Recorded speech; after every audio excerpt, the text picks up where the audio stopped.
ক্লায়েন্টে লিখলাম, সার্ভার পড়লো, এরপরে সার্ভার লিখলো, ক্লায়েন্ট পড়লো, আরেকটা ইটারেশন শেষ।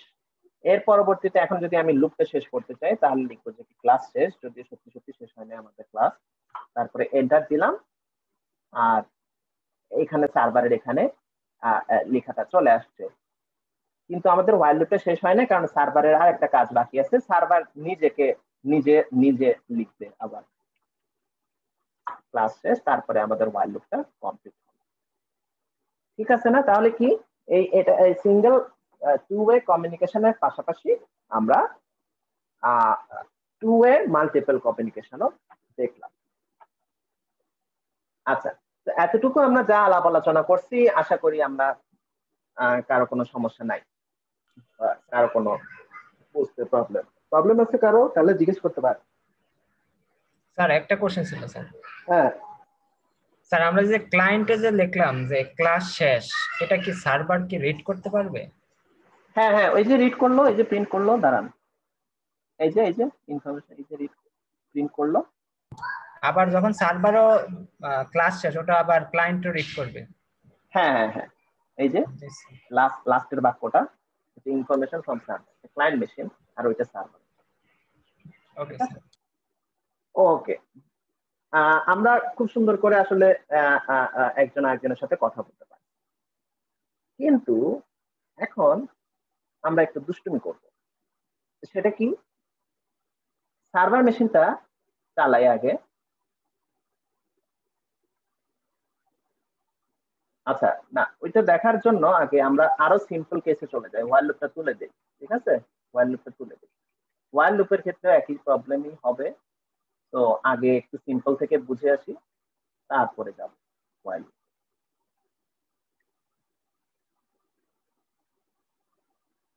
রান করলাম, এখন কিন্তু just single two way communication.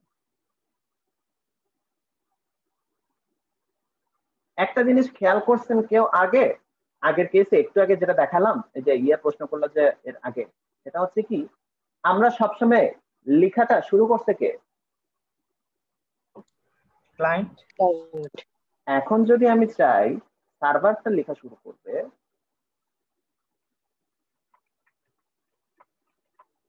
Enter দিলাম, এন্টার দিয়ে আমরা জানি যে এটা যেহেতু টু ওয়ে কমিউনিকেশন, ক্লায়েন্টে লেখা আসার কথা, বাট ক্লায়েন্ট সেটা রিড করে নাই। ঠিক আছে, ক্লায়েন্ট কিন্তু সেটা রিড করে নাই। এইটা আমাদের প্রবলেম নাম্বার 1। তিনটা প্রবলেমের কথা বলবো। This is our first problem.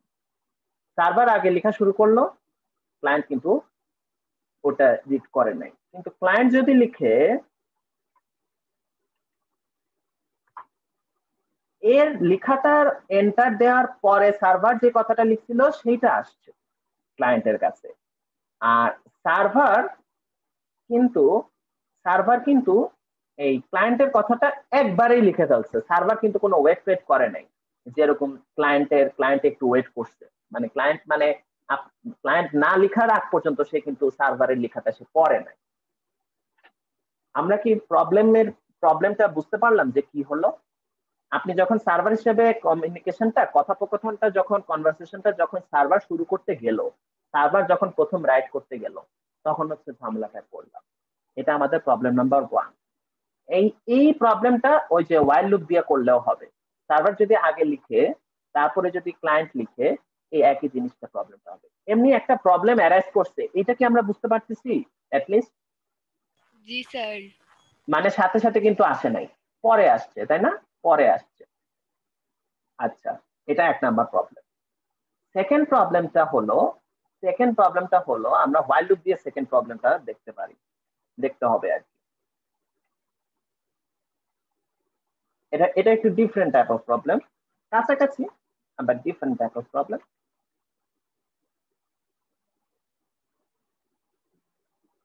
আবার সার্ভার চালাইলে, আবার ক্লায়েন্ট। এখন আমি সার্ভারকে আগে লিখতে দিব না, যেহেতু এটা একটা প্রবলেমের সম্মুখীন হয়েছি। আচ্ছা ঠিক আছে, থাক ভাই, আমরা সার্ভারকে আগে লিখতে দিব না, এখন তাহলে ক্লায়েন্ট আগে লিখুক।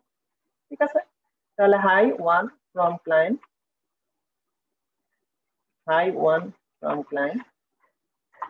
দিলাম, চলে আসছে সুন্দর মতো। এরপরে সার্ভার লিখুক। ঠিক আছে, সার্ভার আগে লিখলে ঝামেলা করে তাহলে আমরা পরে লিখি hi back from server. Client এখানে সুন্দর মতো লিখছে। সো এই ইটারেশনটাই বারবার হচ্ছে, যেটা আমাদের অ্যাকচুয়াল আমরা প্রথমে যেটা শিখছি সেটাই। হ্যাঁ, ইটারেশনটা কম সুন্দর মতো হবে। ঠিক আছে, ভালো কথা। Hi one from sorry hi two হবে এখানে, যাই হোক এটা একই জিনিস।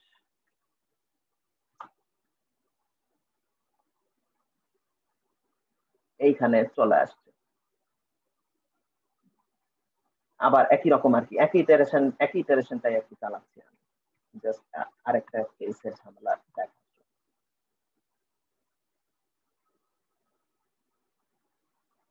সেটা আবার এখানে এসে ইয়ে হচ্ছে। এখন যদি সার্ভার বলে যে আচ্ছা ইটারেশনটা ঠিক আছে, এখন একটা নেক্সট ইটারেশনে আমি লিখি পরপর, আমি কিছু জিনিস সে পরপর লিখতে চাচ্ছে। দেখেন, আপনি সার্ভার হিসেবেই হোক বা ক্লায়েন্ট হিসেবেই হোক, আপনি যদি পরপর কিছু লিখেন অপর মেশিন কিন্তু সেটা প্রিন্ট করবে না।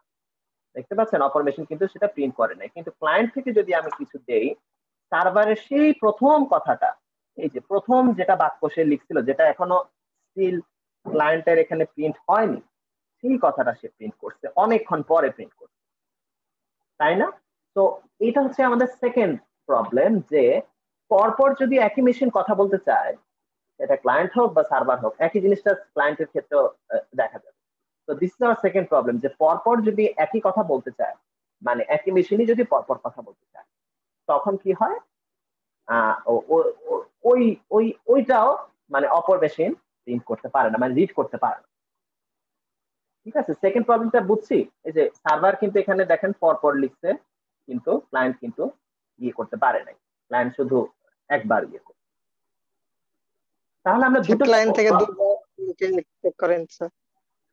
হ্যাঁ, ক্লায়েন্ট থেকে দুইবার আসলে এখানে দেওয়া যাচ্ছে না, কারণ আমাদের ওয়াইল লুপের স্ট্রাকচারটা একটু চেঞ্জ করতে হবে। আচ্ছা, আমি তাও দিয়ে দেখি এটা কিভাবে এক্সাম্পলটা বানানো যায়, ওটা আমি চিন্তা করতেছিলাম। আই সি,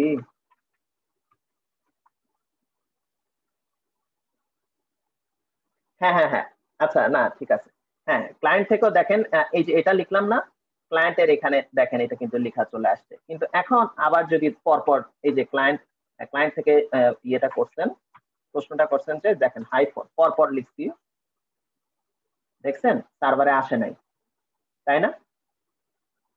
হাই ফোরটা আসছে সার্ভারে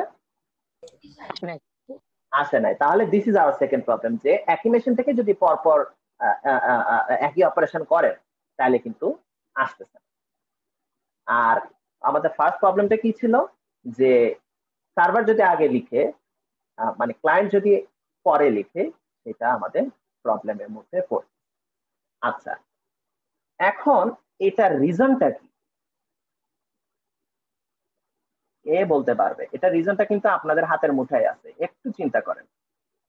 আমি জানি এটা পারবেন, এই জন্যই বলতেছি, একটু চিন্তা করেন। এটা একটু এক্সট্রা লাইন কি আসছে? আচ্ছা, আমি হ্যাঁ সার্ভারের এটাই খুলে রাখি, একটু চিন্তা করেন কেন এই ঝামেলাটা হলো। আগে প্রবলেম নাম্বার ওয়ানটা যেহেতু একটু ইজিয়ার, যে সার্ভার আগে লিখতে গেলে প্রবলেমে পড়ে যাচ্ছে, কিন্তু ক্লায়েন্ট যদি আগে লিখে সুন্দর মতো কাজ হচ্ছে, সার্ভার আগে লিখতে গেলে প্রবলেমটা হয়ে যাচ্ছে কেন? প্রবলেম নাম্বার ওয়ান আমাদের ওইটা, এটা একটু চিন্তা করি ঝামেলাটা কোথায়।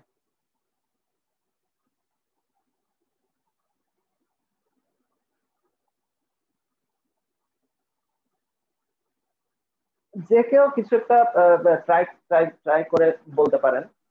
মানে আমরা তো প্রোগ্রামিং করছি আর এবং ক্লায়েন্ট আগে লিখবে, এখানে আমরা যে কন্ডিশন দিচ্ছি ক্লায়েন্ট আগে লিখবে, ক্লায়েন্ট লেখার আগে পর্যন্ত সার্ভার এটা দেখতে পারবে না। কিন্তু এখানে কিন্তু কি কোনো কন্ডিশন দেখতে পাচ্ছেন? কোথাও তো আমরা কোনো কন্ডিশন তো দেই নাই, ইফ বা আমরা ওয়াইলের ভিতর। আউটপুটটা ওইভাবেই হ্যাঁ হ্যাঁ, বলেন তো আবার, করতেছি আবার জিনিসটা আবার বলেন তো, তাহলে বুঝি নাই। মানে আউটপুটটা আগে ক্লায়েন্টে আমরা আগে রাইট করতে চাচ্ছি, আর সার্ভারে থেকে আগে লিখলে ওই জন্য ক্লায়েন্টটা আগে দেখাচ্ছে না স্যার, আর ক্লায়েন্টটা আগে রিড হচ্ছে আউটপুটটা। মানে এটা এই যে আচ্ছা, বুঝতে পারছি। তো মামুনের সাথে কি কেউ একমত, অথবা কেউ কি দ্বিমত পোষণ করতে চাই? অন্য কোনো রিজন থাকতে পারে কিনা কারো মনে হয়?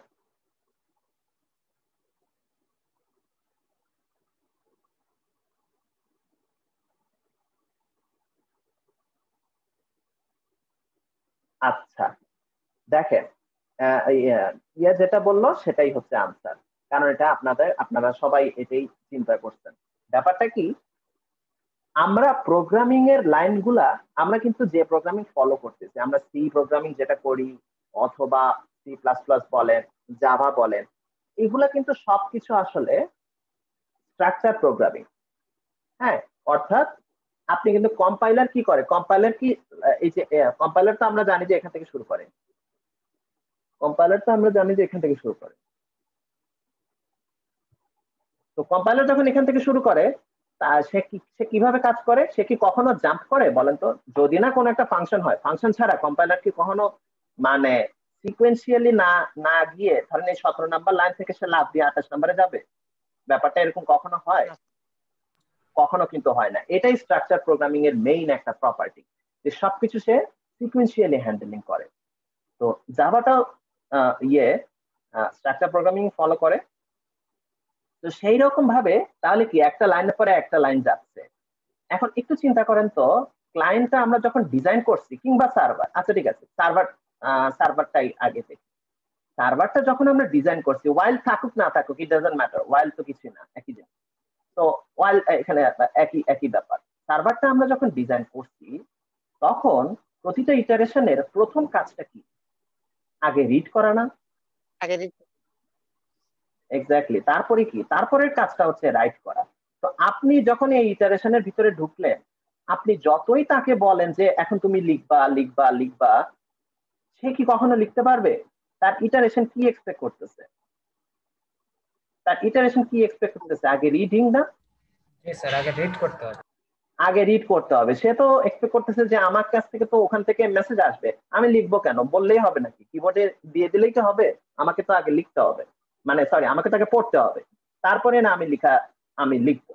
তো সেই কারণে দেখবেন ওই যে সার্ভারে আমরা যখন ওই যে আগের এক্সাম্পলটাতে, এখানে তো আমরা এক্সাম্পল চেঞ্জ করে ফেলছি, আগের এক্সাম্পলটাতে প্রবলেম 1 এর ক্ষেত্রে যে একটা জিনিস লিখছিলাম কিন্তু ক্লায়েন্টে সেটা প্রিন্ট হচ্ছিল না, কেন? কারণ server was waiting to read. একই সাথে ক্লায়েন্টের দিকেও একদম সিমিলার কাহিনী। ক্লায়েন্টের ব্যাপারটাতে আমরা ডিজাইনটা কেমনে করছি, আগে হচ্ছে রিড করব, তারপরে সরি ক্লায়েন্টের দিকে কি করছিলাম যেন? আগে রাইট। আগে রাইট করব, হ্যাঁ। ক্লায়েন্টের দিকে করছিলাম যে আগে আমরা রাইট করব, তারপরে হচ্ছে গিয়ে আমরা রিড করব। তো তো ক্লায়েন্ট তো এই কারণে এই যে এটা হচ্ছে কি রাইটিং পার্ট ছিল, এরপরে হচ্ছে কি রিডিং। তো এই একই রিজনে ক্লায়েন্টের কাছে যখন একটা মেসেজ এসে পড়ছে একটা ইটারেশনে, ক্লায়েন্ট বলতেছে কি, না তো আমার কাছে তো মেসেজ আসার কথা না, আমার তো আগে পাঠানোর কথা মেসেজ, তাই না? আমার তো আগে লেখার কথা মেসেজ। তো সেই কারণে ক্লায়েন্ট হচ্ছে পড়ছিল না, মানে তার কাছে মেসেজ এসে জমে গেছে, তার সকেটে মেসেজ কিন্তু এসে জমেছিল। ওইটা দেখছেন মনে হয় যে রাইট করার সাথে সাথেই কিন্তু সে রিড করছে, মানে প্রিন্ট করছে ওই পুরানোটা যেটা সার্ভারকে আমরা আগে ভুল ক্রমে পাঠাইছিলাম। তো মেসেজ এসে জমেছিল, বাট স্টিল সে পড়তেছিল না। কারণ কি? সে তার প্রোগ্রামিং স্ট্রাকচারে আমরা ওইভাবেই তাকে নির্দেশ দিচ্ছি যে তুমি আগে রাইট করবা, না হলে এর আগে তুমি রিড করতে পারবা। এই রিজনটার জন্যই এই স্ট্রাকচার প্রোগ্রামিং ফলো করার কারণেই হচ্ছে আমাদের ওই এই সমস্যার সম্মুখীন হলাম প্রবলেম নাম্বার 1 এর জন্য, যে আগে তো ওকে রাইট করতে বলছি, তো সে অবশ্যই প্রত্যেকটা ইটারেশন সে এক্সপেক্ট করতেছে যে আমি রাইট করবো, তো সে রাইটিং এর আগে সে রিড করবে না। which is the same case for our সার্ভারের উল্টাটা, আগে সে রিড করার জন্য বসে আছে।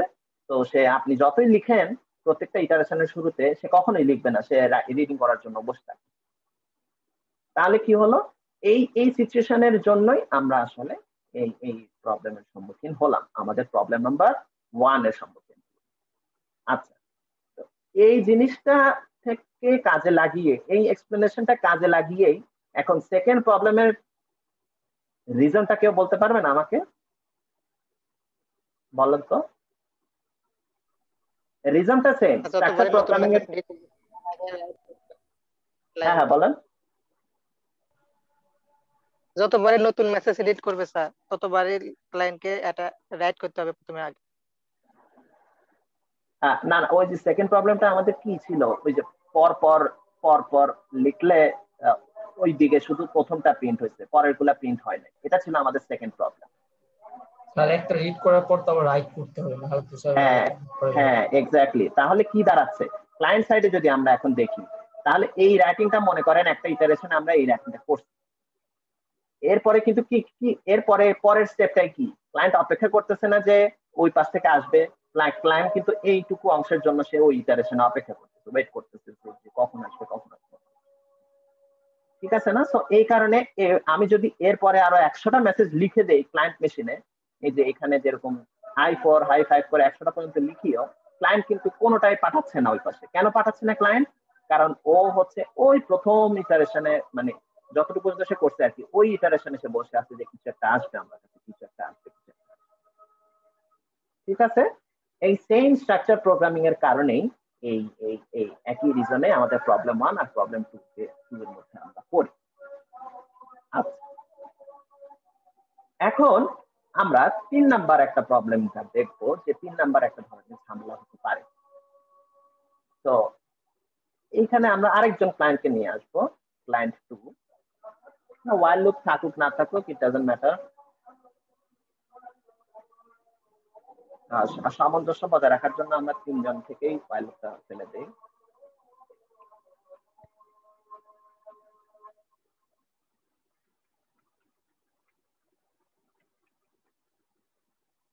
আচ্ছা, এখন সার্ভার চালালাম প্রথমত,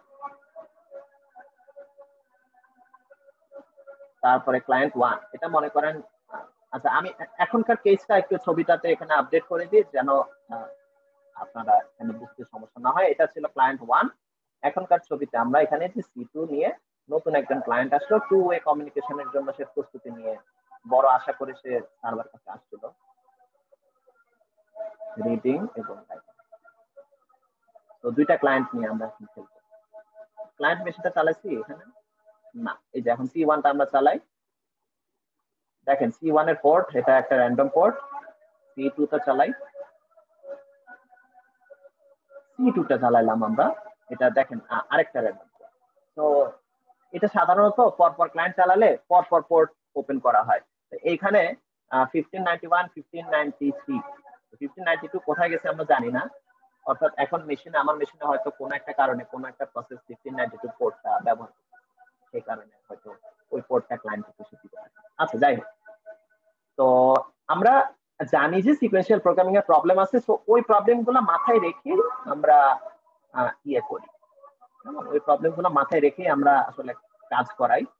যে এখানে ক্লায়েন্টের দিকে আগে লিখি হাই ফ্রম C1, এন্টার দিলাম, সার্ভারে লেখা চলে আসছে, ভালো কথা। সার্ভারের এখানে হাই ফ্রম S মানে হাই 1, এন্টার দিলাম।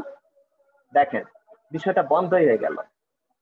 আর এইখানে যদি আমরা কিছু লিখি এখন হাই ফ্রম C2, এটা আর কিছু লিখতে পারতেছে না, এখানে কি কি যেন এক্সেপশন চলে আসছে। এটা এক ধরনের সমস্যা দেখলাম। আবার চিন্তা করেন, আবার আমরা সার্ভার চালাই, আবার C1 চালাই, পরবর্তীতে আবার C2 চালাই, দেখেন এখন কিন্তু পোর্ট নাম্বার আবার পরপর আসছে। তো যাই হোক, এখন প্রবলেম 3 তে আমরা এখন দেখবো। ওইটা একটা প্রবলেম দেখলাম যে আসলে সার্ভার বন্ধ হয়ে গেল, একবার দেয়া নেওয়া করার পরেই বন্ধ হয়ে গেল, C2 বসে আছে বেচারা অসহায় হয়ে। এখন আমরা এটা সেকেন্ড ইউজ কেস দিয়ে দেখতে পাচ্ছি সমস্যাটা কি। দেখেন C2 তে আমি এখন লিখলাম, ক্লায়েন্টরা তো আগে লিখবে, এটা তো আমরা স্টাবলিশ করছি স্ট্রাকচার প্রোগ্রামিং এর জন্য, হাই ফ্রম C2, এন্টার দিলাম। সমস্যা হলো কি, সার্ভারে এই কথাটা লেখা আসে নাই। C1 A high from C1 লিখলাম, এন্টার দিলাম, সার্ভারে কিন্তু হাই ফ্রম C1 আসছে। বাট আমি আগে লিখছি C2 তে হাই ফ্রম C2, পরে লিখছি C1 A high from C1, server খালি লিখছে হাই ফ্রম C1, C2 এর মেসেজটা সে এখানে পড়তে পারে নাই। এখন আমাকে বলেন রিজনটা কি? মানে রিজনটা না, রিজন পরে, আগে বলেন যে এইটা মানে এক্সপ্লেনেশন যদি কেউ দিতে পারে। তার আগে আমার একটা কোশ্চেন হচ্ছে স্যার, সার্ভার বুঝছে কিভাবে এটা C2 পাঠাচ্ছে নাকি C1 পাঠাচ্ছে? হ্যাঁ, ওইটাই কিন্তু সম্পর্ক, ওই আনসারটা কিন্তু এটার সাথেই ইয়ে। তো এর আনসারটা অন্য কেউ আর কেউ দিতে পারবে যে সার্ভার কি করে বুঝছে যে C1 থেকে মেসেজটা আসছে না C2 থেকে মেসেজটা আসছে? স্যার এখানে যেহেতু ক্লায়েন্টের পোর্ট আলাদা আলাদা না, তাহলে তো বোঝার কথা। হ্যাঁ, এইটাই রিজন। এবং দেখেন, স্পষ্ট করে এখানে দেখেন একটা জিনিস কিন্তু বলাও আছে, server is ready to talk with client at clients port 1594। আমার কিন্তু দুইটা ক্লায়েন্ট ছিল, একটা ছিল 1595, একটা 1594। এবং দেখেন, যার সাথে সার্ভার কানেক্টেড হয়েছে তার থেকে মেসেজটা কিন্তু সে শুধু প্রিন্ট করছে, তাই না? সার্ভার কিন্তু 1595 এর সাথে কানেক্টেড হয় নাই, সার্ভার কিন্তু 1595 এর সাথে কানেক্টেড হয় নাই। তো এই কারণে সার্ভার কিন্তু 1595 পোর্টে যে ক্লায়েন্ট আছে তার লেখাটাও কিন্তু সে পড়তে পারে নাই। ঠিক আছে না? বোঝা যাচ্ছে? জি স্যার, এবার বুঝছি। অর্থাৎ জি স্যার। এটাই রিজন যে যার সাথে সে কানেক্টেড হয়েছে। এখন কানেকশনটা আসলে কার সাথে হয়েছে? ওই সার্ভারে হ্যান্ডশেক পোর্টে না? তো এখানে আসলে জাভাতে যেটা হয়, স্ট্রাকচার প্রোগ্রামিং এরই এটা আরেকটা ফলাফল, আরেকটা মানে কি বলবো, আরেকটা আরেকটা আরেকটা ইয়ে, মানে ডিসঅ্যাডভান্টেজ বলতে পারি, যে একটি ক্লায়েন্ট, খেয়াল করে দেখবেন আমি কিন্তু বারবার C1 আগে চালাইছি, ঠিক আছে? আমি কিন্তু C1 টা আগে চালাইছি, তারপরে হচ্ছে কি C2 চালাইছি, ঠিক আছে না? একটি ক্লায়েন্ট যেটা আগে আমি ওপেন করব সেইটাই সবসময় সার্ভার গ্রহণ করবে। এটা হচ্ছে স্ট্রাকচার প্রোগ্রামিং এর আরেকটা ডিসঅ্যাডভান্টেজ। তো এটা কিভাবে, ধরেন এটা যদি প্রমাণ পেতে চান তাহলে আবার দেখাই, সার্ভারটা আমি চালালাম, এখন আমি C1 না, এখন আমি C2 কে আগে চালাবো। হ্যাঁ, এটা এখন C2 কিন্তু, তারপরে হচ্ছে আমি C1 চালাইলাম। হ্যাঁ, C1 এর পোর্ট এখন 1606, C2 এর পোর্ট 1605। সার্ভার কার সাথে লাগছে দেখেন, 1605 এর সাথে। কেন? কারণ হচ্ছে কি C2 টা এখন আগে চলছে। তো এটা আরেকটা প্রপার্টি সকেট প্রোগ্রামিং এর, যে বিশেষ করে স্ট্রাকচার প্রোগ্রামিং এর আর কি, যে সার্ভার